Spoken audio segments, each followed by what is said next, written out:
ನಂಜನಗೂಡು ತಾಲೂಕು ಚಿಕ್ಕಯ್ಯನಛತ್ರ ಹೋಬಳಿ ವರುಣ ವಿಧಾನಸಭಾ ಕ್ಷೇತ್ರಕ್ಕೆ ಸೇರುವ ತಾಂಡವಪುರ ಹಾಲು ಉತ್ಪಾದಕರ ಸಹಕಾರ ಸಂಘದ ವತಿಯಿಂದ ಡೈರಿಗೆ ಹೆಚ್ಚು ಹಾಲು ಹಾಕಿರುವ 5 ಮಂದಿ ಉತ್ಪಾದಕರಿಗೆ ಸಂಘದ ಆವರಣದಲ್ಲಿ ಏರ್ಪಡಿಸಿದ ಸರ್ವ ಸದಸ್ಯರ ವಾರ್ಷಿಕ ಮಹಾಸಭೆಯಲ್ಲಿ ಬಹುಮಾನವನ್ನ ನೀಡಿ ಸನ್ಮಾನಿಸಿ ಗೌರವಿಸಲಾಯಿತು.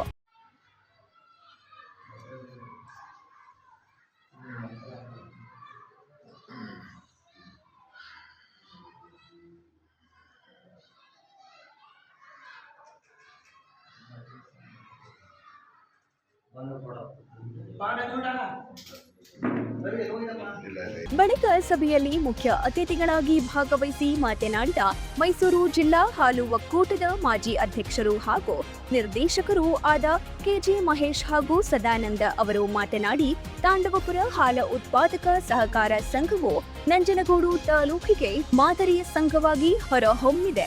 ನಮ್ಮ ಮೈಸೂರು ಜಿಲ್ಲಾ ಹಾಲು ಒಕ್ಕೂಟವು ನಷ್ಟದಲ್ಲಿ ಸಾಗುತ್ತಿದೆ. ಆದರೆ ತಾಂಡವಪುರ ಹಾಲು ಉತ್ಪಾದಕರ ಸಹಕಾರ ಸಂಘ ಮತ್ತು ಲಾಭದಲ್ಲಿ ನಡೆಯುತ್ತಿರುವುದು ಎಲ್ಲರೂ ಮೆಚ್ಚುವ ವಿಚಾರ.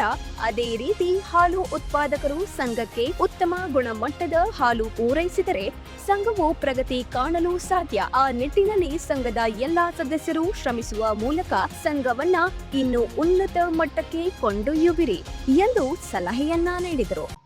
ಮತ್ತೆ ಲೋಕಲ್ ಅಲ್ಲಿ ಹಾಲು ವ್ಯಾಪಾರ ಆಗ್ತಕ್ಕಂಥದ್ದು ಜಾಸ್ತಿ ಇಲ್ಲಿ ಗ್ರಾಮಗಳಲ್ಲಿ ಮಾತ್ರ, ಒಂದು 8-10 ಗ್ರಾಮಗಳಲ್ಲಿ ಮಾತ್ರ ಸುಮಾರು 170 ಸೊಸೈಟಿಗಳಿವೆ ತಾಲೂಕಲ್ಲಿ.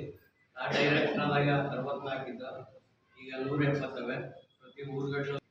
ಮತ್ತೆ ಈಗ ಒಕ್ಕೂಟಕ್ಕೆ ಇವತ್ತು ನಾನು ಫಸ್ಟು ಡೈರೆಕ್ಟ್ ಆಗಿ ಹೋದಾಗ ಬೇಸಿಗೆ ಬಂದಾಗ ಇದ್ದ ಟೈಮಲ್ಲಿ 2 ಲಕ್ಷ 2.5 ಲಕ್ಷ ಲೀಟ್ರ್ ಆಗ್ಬೇಕಿತ್ತು.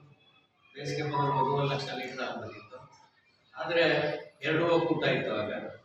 ಈಗ ಮೈಸೂರು ಒಕ್ಕೂಟ ಒಂದಲ್ಲೇ ಸದಸ್ಯರು ವಿರೋಧ ಮಾಡ್ತಾರೆ.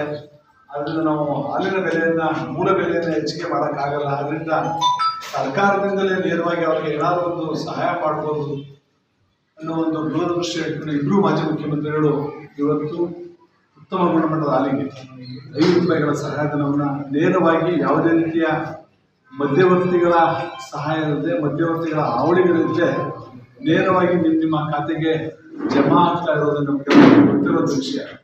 ಈ ಸಂದರ್ಭದಲ್ಲಿ ಮೈಸೂರು ಜಿಲ್ಲಾ ಹಾಲು ಒಕ್ಕೂಟದ ಮಾಜಿ ಅಧ್ಯಕ್ಷ ಮಹೇಶ್ ಸದಾನಂದ್, ಸಂಘದ ಅಧ್ಯಕ್ಷರಾದ ಟಿಪಿ ಮಹೇಶ್, ಉಪಾಧ್ಯಕ್ಷರಾದ ಮಾಲಯ್ಯ, ಮಾಜಿ ಅಧ್ಯಕ್ಷರಾದ ಪ್ರಕಾಶ್ ಬಿ ಪುಟ್ಟಯ್ಯ, ಮಹಾದೇವಯ್ಯ ಹಾಗೂ ನಿರ್ದೇಶಕರಾದ ಪುಟ್ಟೇಗೌಡ, ನಾಗರಾಜು ಟಿಕೆ, ಬಸವರಾಜ್ ಎಂ, ಶಿವಯ್ಯ ಕೆಂಪಣ್ಣ, ಗೋವಿಂದ ನಾಯಕ್, ಶಿವಮ್ಮ, ಶೋಭಾ ಹಾಗೂ ಹಾಲು ವಿಸ್ತರಣಾಧಿಕಾರಿ ವೀಣಾ, ಮುಖಂಡರಾದ ಯಶವಂತ್, ನಾಗರಾಜು, ರವಿ, ಮಲ್ಲಪ್ಪ, ಸಂಘದ ಕಾರ್ಯದರ್ಶಿ ರಾಧಾ ಹಾಗೂ ಸಿಬ್ಬಂದಿ ವರ್ಗ ಹಾಜರಿದ್ದರು.